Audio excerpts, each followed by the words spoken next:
সুপ্রিয় দর্শক, আপনাদের সবাইকে আমন্ত্রণ জানাচ্ছি এনটিভি নিয়মিত স্বাস্থ্য বিষয়ক আয়োজন স্বাস্থ্য প্রতিদিনে। আপনাদের সাথে রয়েছে আমি পুষ্টিবিদ নুসরাত জাহান দীপা। দর্শক, সারা বিশ্বে এবং সেই সাথে বাংলাদেশের প্রেক্ষাপটে যদি আমরা চিন্তা করি যে নারী বা মহিলাদের যদি কমন কোনো গাইনোকোলজিক্যাল সমস্যা দেখা দেয়, সেটা কিন্তু হচ্ছে পিসিওসিস, যেটির সংখ্যাটা দিন দিন কিন্তু বৃদ্ধি পাচ্ছে। দর্শক, আমাদের আজকের আলোচ্য বিষয় হচ্ছে পিসিওসিস, এবং এই বিষয়টি নিয়ে কথা বলার জন্য আজ আমাদের সঙ্গে স্টুডিওতে উপস্থিত রয়েছেন একজন বিশেষজ্ঞ চিকিৎসক। আলোচনা শুরু করব, তবে তার আগে পরিচিত হয়ে নিচ্ছে আমাদের সেই অতিথির সঙ্গে। ডাক্তার মোসাম্মদ আমিনা বেগম রেখা 1980 সালে গাজীপুর জেলায় জন্মগ্রহণ করেন। তিনি 2003 সালে এমবিবিএস ডিগ্রি অর্জন করেন। এরপর তিনি চিকিৎসা বিজ্ঞানে উচ্চতর এফসিপিএস ডিগ্রি লাভ করেন। বর্তমানে তিনি ক্রিসেন্ট হাসপাতালে বন্ধ্যাত্ব বিশেষজ্ঞ হিসেবে কর্মরত। আপনাকে স্বাগত আমাদের আজকের অনুষ্ঠানে। আপনাকেও স্বাগত। ম্যাম, পিসিওসিস এটার অ্যাব্রিভিয়েশনটা আসলে কি? Polycystic ovarian syndrome. এখানে পলিসিস্টিক ওভারিয়ান সিনড্রোমটা কি?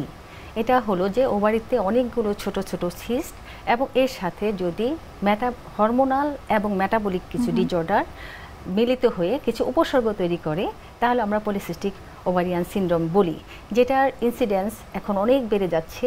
3 থেকে 20% মানুষের এটা হচ্ছে, এবং এটা রিপ্রোডাক্টিভ এজে খুব কমন, একটা 15 থেকে 45 বছরের মেয়েদের খুব কমন প্রবলেম নিয়ে আমাদের কাছে আসতেছে, এবং এটা কিন্তু কিশোরী থেকেই শুরু হচ্ছে, বৃদ্ধ বয়স পর্যন্ত গড়িয়ে যাচ্ছে। এই যে কম বয়সী তরুণীদের হচ্ছে, এই বয়সে হওয়ার কি কোনো বিশেষ কারণ রয়েছে?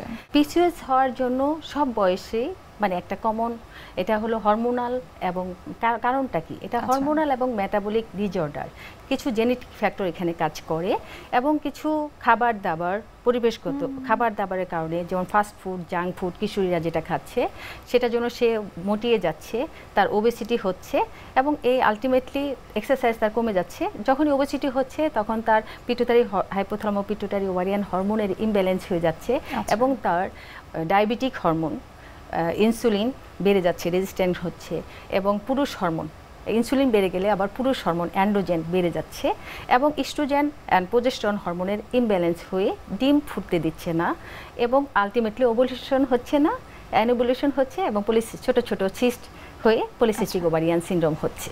আর তার সাথে অনেক সময় এটা কারণ জানা যায়নি, কোনো কারণে এটা বংশগত, যেমন মা খালা বোনদের থাকলেও এটা হচ্ছে। এবং আরেকটা কারণ হলো যে খাবার দাবার, ডায়েটারি হ্যাবিট, স্মোকিং হ্যাবিট, এসব কারণে অনেকে হচ্ছে। যারা কম বয়সী অর্থাৎ তরুণী এবং যারা হচ্ছে অ্যাডাল্ট পারসন, তাদের ক্ষেত্রে আসলে ট্রিটমেন্টের মধ্যে কোনো ডিফারেন্সিয়েট আসলে করা যায়? সবার আগে তারা কি কি সমস্যা নিয়ে আমাদের কাছে আসতেছে, উপসর্গগুলো আমরা বলে সেই অনুপাতে তাদেরকে চিকিৎসা করতে হবে। যেমন কম বয়সী মেয়েরা আমাদের কাছে কি নিয়ে আসে? সে আসে মেনস্ট্রুয়াল ইরেগুলারিটি, মানে তার কি হচ্ছে 2 থেকে 3 মাস পর পর মাসিক হচ্ছে, অনেক সময় মাসিক হচ্ছেই না, মানে মাসিক হচ্ছে না, 6 মাস চলে যাচ্ছে তারপরও তার হচ্ছে না, অনেক সময় মাসিক হইলে থামতে চাচ্ছে না, আবার 2-3 মাস পরে হয়ে মাসিকটা কন্টিনিউয়াস হচ্ছে, অথবা মাসে 2 বারও হচ্ছে। মোট কথা মেনস্ট্রুয়াল ডিস্টারবেন্স নিয়ে মেনলি আমাদের কাছে আসে। এবং আরেকটা হলো 2 নাম্বার, তারা উপসর্গ নিয়ে আসে যে তারা মোটা হয়ে যাচ্ছে খুব বেশি, হঠাৎ করে এসব মেয়েগুলো তাদের মারা আমাদের কাছে নিয়ে আসে যে খুব বেশি মোটা হয়ে যাচ্ছে, আগে মোটা ছিল না, তা মোটা হয়ে যাচ্ছে, আর আগে ফর্সা ছিল, এখন কালচে হয়ে যাচ্ছে, শরীরে অবাঞ্ছিত লোমের পরিমাণ বেড়ে যাচ্ছে, পুরুষের মতো কিছু কিছু লোম গজাচ্ছে। আরেকটা হলো যে শরীরে কালো কালো মেস্তা টাইপের, যেমন যেখানে ঘাড়ে মেস্তা বা ভাজে, শরীরে ভাজে, যেটাকে আমরা পিগমেন্টেশন বলে থাকি অনেক সময়, বা যেটাকে আমরা পিগমেন্টেশন, এরকম একটা ভাজে মেস্তা টাইপের এরকম কালো কালো ছোপ পড়ে যাচ্ছে। তো আলটিমেটলি আরও কিছু নিয়ে আসতেছে, এইসব পেশেন্টগুলো যদি বিবাহিত থাকে, তাহলে বন্ধ্যাত্ব, একটা প্রেজেন্টেশন বন্ধ্যাত্ব নিয়ে আসতেছে, যে মাসিকও অনিয়মিত হচ্ছে, বাচ্চাও হচ্ছে না, এবং তারা ডিপ্রেশনে আমাদের কাছে আসতেছে। কারণ কি? তার চেহারা কালো হয়ে যাচ্ছে, মুখে ব্রণ নিয়ে আসতেছে, একনি, প্রচুর একনি হচ্ছে, তার সাথে একটা ডিপ্রেশনের রোগী হয়ে আসতেছে, মানে তার সাইকোলজিক্যাল এনজাইটিতে এসে আমাদের কাছে আসতেছে। প্রাথমিক অবস্থায় যাদের পিরিয়ড হয়ে থাকে বা মাসিকটা হয়ে থাকে, তখন কিছুদিন পর পর তাদের একটু গ্যাপ থাকে, তখন ডাক্তাররা কিন্তু বলে থাকে এটা খুব স্বাভাবিক, কিন্তু এটা যে পিসিওএস জনিত সমস্যা, সেটি আসলে এই ভুক্তভোগী কিভাবে বুঝবে? আচ্ছা, প্রথম 2 থেকে 3 বছর তার ব্রেনের মেচুরিটি, হরমোনের মেচুরিটি হয় না, সেটাকে আমরা ন্যাচারালি তাদের বলি। তখন আমরা বলি যে আপনার ন্যাচারাল এটা 2 থেকে 3 বছর এটা স্বাভাবিক হয়ে যাবে, এবং সাইকেল মাসে মাসে হবে, মেনস্ট্রুয়েশন 28 থেকে 30 দিনে হবে। যদি 2 থেকে 3 বছর পরেও তার সাইকেলটা ঠিক হচ্ছে না, তখনই আমরা তাদেরকে পিসিওএস হিসেবে আইডেন্টিফাই করার চেষ্টা করি, এবং ইন দ্য মিন টাইমে তাদের দেখি যে সে ওবেসিটি হয়ে যাচ্ছে, সে কালো হয়ে যাচ্ছে, তার মুখে ব্রণ হচ্ছে, তার হার্সিটিজম মানে তার লোম হচ্ছে, এবং তার ম্যারিড হলে বন্ধ্যত্ব অসুবিধায় ভুগতেছে, এবং সে অ্যাংজাইটি ডিপ্রেশন সমস্যায় আসতেছে, এবং মাথার সামনে তাদের চুল একটু কমে যাচ্ছে, এসব সমস্যা নিয়ে। অর্থাৎ এইগুলোই হচ্ছে তাদের বেসিক কিছু লক্ষণ।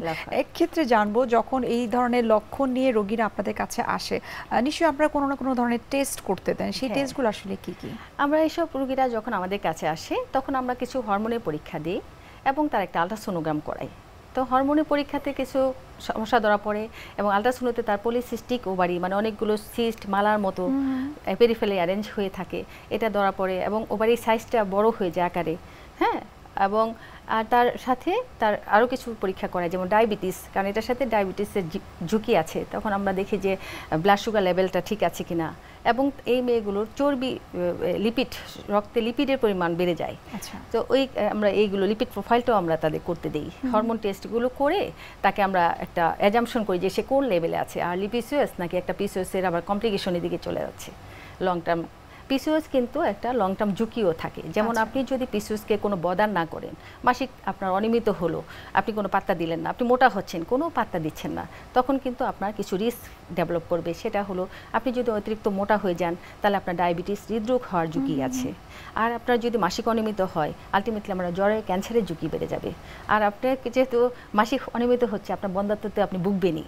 এই জন্য আমাদেরকে আর্লি পিসিওএসকে আইডেন্টিফাই করে এবং এট দ্য সেম টাইমে তাদেরকে বুঝিয়ে কাউন্সিলিং করে এবং ওষুধ দিয়ে ট্রিটমেন্ট করতে হয়। কিন্তু বাংলাদেশের প্রেক্ষাপটে কিন্তু আমরা অনেক মেয়েদের ক্ষেত্রে কিন্তু আমরা দেখেছি যে ওজন বাড়ছে, আপনি যেমনটি বলছেন স্কিন টোন তাদের কমে যাচ্ছে, এবং মুখে কিছু পশম তাদের দেখা দিচ্ছে, কিন্তু তারপরে কিন্তু তারা খুব একটা আসলে সিরিয়াস হচ্ছেন এই রোগটার প্রতি। এক্ষেত্রে তাদের প্রতি আপনার মেসেজ কি? তাদের প্রতি মেসেজ হলো যে পিসিওএস হলে তাদেরকে অ্যাওয়ার থাকতে হবে যে আমার শুধু এটা যে হচ্ছে বদার করা যাবে না, আমাকে বদার করতে হবে, আমাকে আসতে হবে ডক্টরের কাছে, আমাকে বুঝতে হবে আমার সমস্যাটা কি, আমাকে সমস্যাটাকে আমি কিন্তু অল্পতেই তাকে সমাধান করতে পারি যদি সে একটু বোঝে। যেমন যদি সে মোটা হয়ে যায়, সে যদি লাইফস্টাইলটা চেঞ্জ করে, সে যদি মোটা থেকে ওজন কমায়, হ্যাঁ, এবং সে যদি এক্সারসাইজ করে, খাওয়া দাওয়ার ধরনটা যদি সে পাল্টায়, সে যদি ভাত, আলু, চিনি, মিষ্টি, চর্বি জাতীয় খাবারটা কমায় ফেলে, এবং সে যদি খাবারের মধ্যে শাকসবজিটা পরিমাণ বাড়ায় ফেলে, ফ্রুটসের পরিমাণ বাড়ায় ফেলে, তাহলে তার এটা ওবেসিটির পরিমাণটা কমে যাবে। তারপর সে যদি রেগুলার এক্সারসাইজ করে, যেমন এক্সারসাইজ যদি সকালে হাঁটে, সুইমিং একটা বেস্ট এক্সারসাইজ, ওয়াকিং এবং সুইমিং দুইটাই যদি সে করে, হাঁটে, তাহলে তার এটা কমবে। আরেকটা ক্ষেত্রে সে আবারও কিছু করতে পারে, যে এই এত কিছু করছে, সেই পেশেন্টগুলো আমাদের কাছে আসে যে বলে যে আমার মোটাটা তবুও কমছে না, তখন সে ডায়েটিশিয়ানের কাছে একটু যাবে, ডায়েটটা মেনটেন করবে, তারপরে ডায়েট কন্ট্রোল করবে, ক্যালোরিটা কার্টেল করবে, 500 থেকে 1000 ক্যালোরি সে কমাই ফেলবে নর্মালি এর থেকে, এবং জিমে এক্সারসাইজের ক্ষেত্রে আমরা এখন বলি যে জিমেও যেতে পেশেন্টগুলোকে ওজন নিয়ন্ত্রণ করার জন্য। তারপর আমরা কিছু ড্রাগসও তাকে দিই, কাউন্সিলিং করি প্রথমে, তারপর লাইফস্টাইল মডিফিকেশন করি, তারপর কিছু তাকে ড্রাগস দেওয়ার চিন্তা করি, যেমন ম্যাটফরমিন টাইপের কিছু ড্রাগস আছে যেটা ইনসুলিন রেজিস্ট্যান্স কমায় দিয়ে বডিতে পুরুষ হরমোনের আধিক্যটাও কমায় দেয়, সেখানে আমরা ম্যাটফরমিনটা তাকে ড্রাগস হিসেবে আমরা দিতে পারি। ম্যাম, অনেক সময় আমরা শুনে থাকি যে বিভিন্ন ধরনের পিল তাদেরকে সাজেস্ট করা হয়, যেটি আসলে আমাদের বাংলাদেশের প্রেক্ষাপটে অনেকে কিন্তু এই পিল গ্রহণ করাটাকে আসলে স্বাভাবিকভাবে নিতে পারে না, যে সে আনম্যারিড সে কেন পিল নিবে। এটা আমাদেরকে কাউন্সিলিং করতে হবে।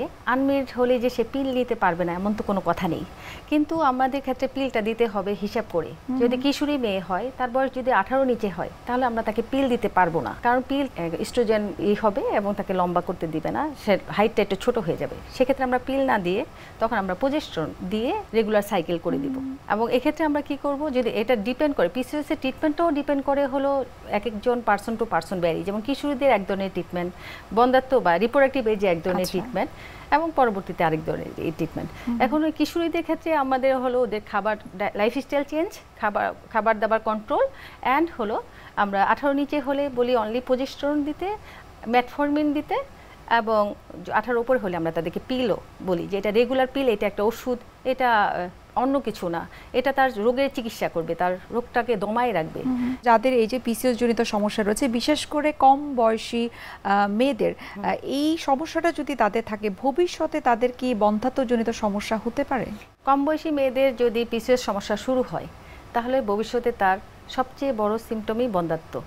মানে তার অনিয়মিত মাসিক হবে, ডিম ফুটবে না এবং বন্ধ্যাত্ব রোগে সে ভুগবে, এবং এই বন্ধ্যাত্বটা নিয়ে সে তার মেরিটাল লাইফটা খুব ডিসহারমোনি হবে। এবং তারা আমাদের কাছে চেম্বারে যেগুলো পেশেন্ট আসে, তার মধ্যে বন্ধ্যাত্ব রোগী নিয়ে যারা আসে তাদের 30%ই পিসিওএস রোগী আসে। তখন আমরা তাদেরকে বন্ধ্যাত্ব যে রোগীগুলো, তাদেরও আমরা লাইফস্টাইলটা চেঞ্জ করতে বলি।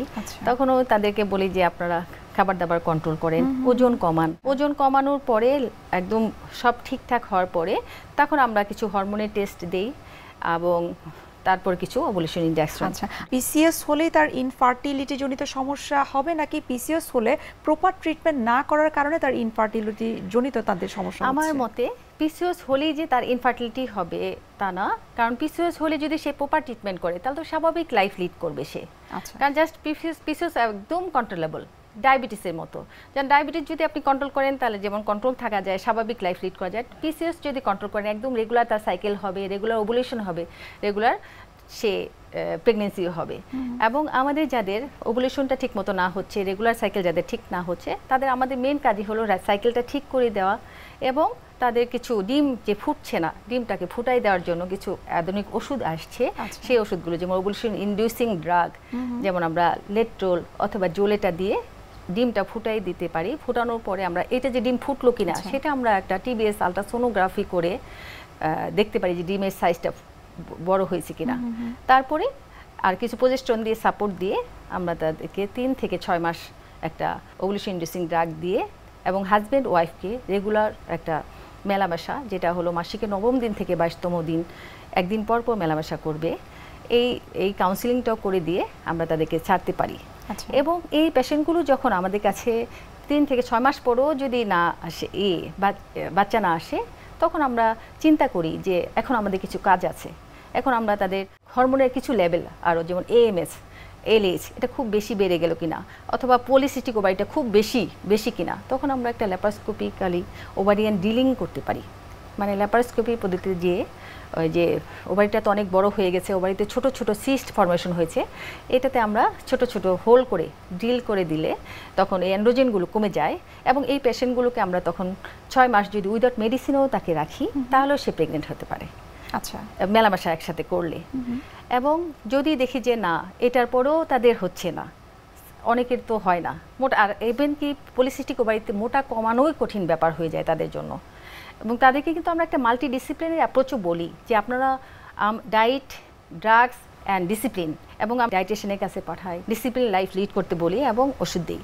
কিন্তু তারপর যদি 6 মাস পরেও আবার তার বাচ্চা আসতেছে না, তখন আমরা ইনজেক্টেবল গোনাড্রোফিন, এটাও এক ধরনের ওভুলেশন ইনডিউসিং ড্রাগ, তার সাথে আমরা আইইউআই, ইন্ট্রা-ইউটারাইন ইনসেমিনেশন, এটাও আমরা তাদের করার কথা বলি। এটাও 3 থেকে 6 বার করার পরেও যদি দেখি যে তারা হচ্ছেই না, তখন আমরা ম্যাসিভ পদ্ধতি, যেটা আইবিএফ, ইন ভিট্রো ফার্টিলাইজেশন। অর্থাৎ আপনারা আসলে পেশেন্ট ওয়াইজ এবং তার কন্ডিশন অনুযায়ী স্টেপ বাই স্টেপ আপনারা ট্রিটমেন্টগুলো করে থাকেন। আমরা এই পিসিওএস সম্পর্কে আরও বিস্তারিত আপনার কাছ থেকে জানার চেষ্টা করব। এই মুহূর্তে আমরা দেখে নিচ্ছি আমাদের স্বাস্থ্য প্রতিদিনের নিয়মিত আয়োজন, কি খাবেন কেন খাবেন এই সেগমেন্টটি। সুপ্রিয় দর্শক, আপনারা দেখছেন স্বাস্থ্য প্রতিদিন। এই পর্যায়ে আমরা দেখে নিচ্ছি বিভিন্ন খাদ্যের পুষ্টি গুণাগুণ নিয়ে আমাদের পুষ্টিবিদের পরামর্শ। পলিসিস্টিক ওভারিয়ান সিনড্রোম অথবা পলিসিস্টিক ওভারিয়ান ডিজিজ, এই শব্দটির সঙ্গে আজকাল সবাই পরিচিত। মূলত হরমোনজনিত সমস্যা থেকে পিসিওএস বা পিসিওডি হয়। বিশ্বের প্রতি 10 জন মহিলার মধ্যে 1 জন এই সিনড্রোমের শিকার। তবে যে কোনো একটি পরীক্ষার মাধ্যমে সঠিকভাবে এই রোগ নির্ণয় করা যায় না, কারণ মহিলাদের সবার মধ্যে এই রোগের লক্ষণ সমান নয়। পলিসিস্টিক ওভারি সিনড্রোম বা পিসিওএস হলো নারীদের ওভারি বা ডিম্বাশয় এবং হরমোন উৎপাদন মাত্রার উপরে প্রভাব ফেলে। হরমোনাল গ্রন্থিগুলো ফলিকল স্টিমুলেটিং হরমোন এবং লিউটিনাইজিং হরমোন, টেস্টোস্টেরন, এস্ট্রোজেন এবং প্রোজেস্টেরন নামক মেইলি হরমোনের পাশাপাশি কিছুটা পুরুষালী হরমোনও নিঃসৃত করে। একটি নির্দিষ্ট সময় পর পর প্রতিটি ওভারি একটি করে ডিম উৎপন্ন করে ডিম্বস্ফুটনের জন্য, কিন্তু প্রস্ফুটিত না হলে সেটি পিরিয়ডের মাধ্যমে শরীর থেকে বের হয়ে যায়। তবে যখন মেইলি হরমোন থেকে পুরুষালী হরমোনের উৎপাদন ক্ষমতা বেশি হয়ে যায় তখন ডিমগুলো সম্পূর্ণরূপে পরিপক্ক হয় না এবং সঠিক সময়ে পিরিয়ডের মাধ্যমে বের হয় না এবং সিস্ট হয়ে ওভারির চারপাশে জমা হয়। এমনভাবে অনেকগুলো সিস্ট জমা হয়ে ওভারির আকার বড় করে ফেলে এবং পলিসিস্টিক ওভারির সৃষ্টি করে। এই রোগের পরিচিত লক্ষণগুলো হলো ওবেসিটি এবং ওজন বৃদ্ধি। এছাড়া পিসিওএস সমস্যা থাকলে ডায়াবেটিসের লক্ষণ, ফ্যাটি লিভার, কোলেস্টেরলের সমস্যা এসেই যায়। এছাড়াও ইনফার্টিলিটির মতো সমস্যাও দেখা দিতে পারে। সঠিক জীবনযাত্রা এবং খাদ্যাভ্যাস এই রোগ থেকে দূরে রাখার প্রধান উপায়। প্রতিদিন কিছুটা শারীরিক ব্যায়াম, জগিং বা হাঁটা সারা শরীরে দহন প্রক্রিয়াকে ত্বরান্বিত করে। মেটাবলিক হার ঠিক থাকলে হরমোনের মাত্রা ঠিক থাকে, রক্তে চিনি ও কোলেস্টেরলের পরিমাণও ঠিক থাকে। গবেষণায় দেখা যায় অন্ততপক্ষে 7% ওজন কমাতে পারলে কিন্তু পিসিওএস সংক্রান্ত যে ঝুঁকি রয়েছে সেগুলো কমে যায়। উচ্চ আঁশযুক্ত ফাইবার, কম কার্বোহাইড্রেট, স্বাস্থ্যকর আমিষ, অপরিশোধিত ময়দা ও চিনি, সবজি ও ফলমূল সমৃদ্ধ খাদ্য পরিকল্পনা এই রোগীর জন্য সর্বাধিক কার্যকর। পিসিওএস এবং এর ডায়েট মেনে চললে অনেক ক্ষেত্রেই কিন্তু আপনি ভালো থাকতে পারেন। লো কার্ব খাবার, অর্থাৎ যে খাবারে কার্বোহাইড্রেট কম সে ধরনের খাবার বেশি করে খান। ইনসুলিনের মাত্রা আপনার বাড়বে না, ফলে অযথা ওজনও বাড়বে না। ভাত, আলু, ময়দা, তরমুজ ইত্যাদি না খাওয়াই ভালো। খাদ্য তালিকায় থাকতে পারে মাল্টিগ্রেন ব্রেড, ওটস, চিনির বদলে গুড়, মুসলি ইত্যাদি। দুধ ও সয়া প্রোডাক্টসও রাখতে পারেন। বাড়িতে পাতা দই খুব ভালো উপকার দিবে। দুধে যাদের সমস্যা নেই তারা অল্প দুধও খেতে পারবেন। বাটার খাওয়া যাবে, তবে মার্জারিন নয়। পনির চলতে পারে, কিন্তু রাতের খাবারের পরে এক বাটি ছানা খাওয়া যাবে। ফল ও সবজির মৌসুমে অবশ্যই প্রচুর পরিমাণে ফল এবং সবজি খেতে হবে। ভিটামিন, মিনারেলসও এতে পাওয়া যাবে। পিসিওএস যাদের আছে তাদের তালিকায় আপেল, লেবু, পেঁপে, পেয়ারা, তরমুজ, শুকনো খেজুর জুস এবং গোটা ফল খেলে ভালো হবে। ভালো যদি হয় ফ্রুট সালাদ বানিয়ে খেতে পারেন। এই সিনড্রোমে যারা ভুগছেন তাদের জন্য পটাশিয়াম, আয়রন ও ভিটামিন খুব বেশি প্রয়োজন। পটাশিয়াম ফলিকল হরমোনের ভালো উৎস, ওজন কমাতেও সাহায্য করে। ফ্যাট চর্বিযুক্ত মাছ ও মাংস ইত্যাদি বাদ দিতে হবে। ভিটামিন বি ও ডি যুক্ত মাছ খেতে হবে। অলিভ অয়েল, পাশাপাশি কাঠবাদাম, সামান্য আখরোট খেতে পারলে ভালো। সামর্থ্য অনুযায়ী টুনা ও স্যামন ফিশ খেতে পারবেন। খুব উপকার হয় যদি ডিপ ফ্রাইড খাবার সম্পূর্ণরূপে বাদ দিয়ে দেন। দারুচিনি খেতে পারেন। 1 গ্লাস গরম পানিতে 1 চা চামচ দারুচিনি খেলে আপনার ব্লাড সুগার কন্ট্রোলে থাকবে, তাতে কিন্তু আপনার ওজনও কমতে থাকবে। এছাড়া আপনি তিসি খেতে পারেন। তিসি সাধারণত কোলেস্টেরল ও উচ্চ রক্তচাপ কমাতে কাজ করে। এছাড়াও অ্যান্ড্রোজেন হরমোনের আধিক্য কিন্তু কমিয়ে দেয় খুব দারুণভাবে। 2 চা চামচ তিসি কিন্তু আপনি গুঁড়ো করে খালি পানিতে ভিজিয়ে খেতে পারেন। যাদের পানি খেতে সমস্যা হয় তারা ফলের রস মিশিয়ে খেতে পারেন। অ্যাপেল সাইডার ভিনেগার কিন্তু পিসিওএস রোগীর জন্য খুব বেশি ভালো। তাই স্বাস্থ্যকর উপায় মেনে আপনি একটি হেলদি ডায়েট ফলো করলে পিসিওএস নামক রোগ থেকে কিন্তু নিজেকে সহজেই মুক্ত করতে পারেন। একটি সঠিক জীবনযাত্রা, খাদ্যাভ্যাস আমাদের জন্য কিন্তু খুব প্রয়োজন। ম্যাম, অনেকে আসলে পিসিওএস সম্পর্কে খুব একটা সচেতন থাকে না। যদি কেউ ট্রিটমেন্ট না করে এটা লং টার্ম কোনো কনসিকুয়েন্স আছে কিনা? হ্যাঁ, পিসিওএস পেশেন্ট যদি কখনো লং টার্ম কনসিকুয়েন্স মানে যদি সে তার ট্রিটমেন্ট নিয়ে কোনো ডাক্তারের কাছেই যায় না, কোনো যত্নশীলও না থাকে, সে যদি তার ওজনটাকে কোনোভাবেই না কমায়, দিনে দিনে শুধু বাড়ায় এবং তার মেনস্ট্রুয়েশন যে রেগুলার হচ্ছে না সেটা নিয়েও সে কোনো বদার না থাকে, তাহলে আলটিমেটলি তার কিছু লং টার্ম ডিজিজে সে ভুগবে। সেটা হলো 1 নাম্বার বন্ধ্যাত্ব হবে, 2 নাম্বার তার ওবেসিটির কারণে তার ডায়াবেটিস, হাইপারটেনশন, হার্ট ডিজিজ এগুলো তার হবে। আর 3 নাম্বার যেহেতু তার মেনস্ট্রুয়েশন হচ্ছে না, তার জরায়ুর লেয়ারটা পুষ্ট হয়ে যেয়ে এন্ডোমেটাল হাইপারপ্লাসিয়া এবং এন্ডোমেটাল ক্যান্সার মানে জরায়ু ক্যান্সার হওয়ার ঝুঁকি থাকবে। এবং আলটিমেটলি লং টার্ম থাকলে তার ব্রেস্ট ক্যান্সারেরও ঝুঁকি থাকবে। এটা তার এবং পেশেন্টটা সাইকোটিক রোগে ভুগবে, কারণ ডিপ্রেশন, তার চেহারা খারাপ হয়ে গেছে, কারণ সে তো ট্রিটমেন্ট করতেছে না, তখন একটা সাইকোটিক পেশেন্ট। পিসিওএস এর ট্রিটমেন্ট না করলে মাল্টি টাইপ অফ অনেক মেজর ডিজিজ হতে পারে। আমরা অনুষ্ঠানে একেবারে শেষ পর্যায়ে চলে এসেছি। আপনাকে অসংখ্য ধন্যবাদ পিসিওএস সম্পর্কে এত গুরুত্বপূর্ণ তথ্য আমাদের সাথে শেয়ার করবার জন্য এবং শুভকামনা রইল এনটিভির পক্ষ থেকে। Thank you. সুপ্রিয় দর্শক, এতক্ষণ আপনারা দেখছিলেন এনটিভি নিয়মিত স্বাস্থ্য বিষয়ক আয়োজন স্বাস্থ্য প্রতিদিন। এই পর্যায়ে আমরা দেখে নিচ্ছি আমাদের আগামী পর্বে কি থাকছে। গরমে এবং এই যে বর্ষা এই সময়টাতে দেখা যায় যে অ্যালার্জিজনিত সমস্যাগুলো একটু বেশি দেখা যায়। কারো হয়তো আর্টিকেরিয়া বা মশার কামড়ের মতো ফুলে যাওয়া যে রোগটা, এটা নিয়ে আসে। কেউ হয়তো দাঁতের প্রবলেমটা নিয়ে একটু বেশি আসে, কারণ এই যে স্যাঁতস্যাঁতে ওয়েদারটা, যে একটা আর্দ্রতা, মানে আবহাওয়ার যে আর্দ্রতার কারণে স্যাঁতস্যাঁতে ওয়েদারে কিন্তু দাঁতের প্রবলেমটা নিয়ে খুব বেশি আসে। বিশ্বের যে কোনো প্রান্ত থেকে যে কোনো সময় এনটিভি জনপ্রিয় অনুষ্ঠান স্বাস্থ্য প্রতিদিন দেখতে আপনারা ভিজিট করতে পারেন আমাদের পূর্ণাঙ্গ পোর্টাল www.ntvbt.com এ। এছাড়াও এনটিভির বিভিন্ন ধরনের জনপ্রিয় অনুষ্ঠান এবং নিউজ আপডেট পেতে আপনারা ভিজিট করতে পারেন আমাদের ইউটিউব চ্যানেল এবং ভেরিফাইড ফেসবুক পেজে। আজ এখানে শেষ করতে হচ্ছে, দেখা হবে আবার আপনাদের সঙ্গে। সে পর্যন্ত আপনারা সবাই ভালো থাকুন, সুস্থ থাকুন এবং সব সময় এনটিভির সঙ্গেই থাকুন।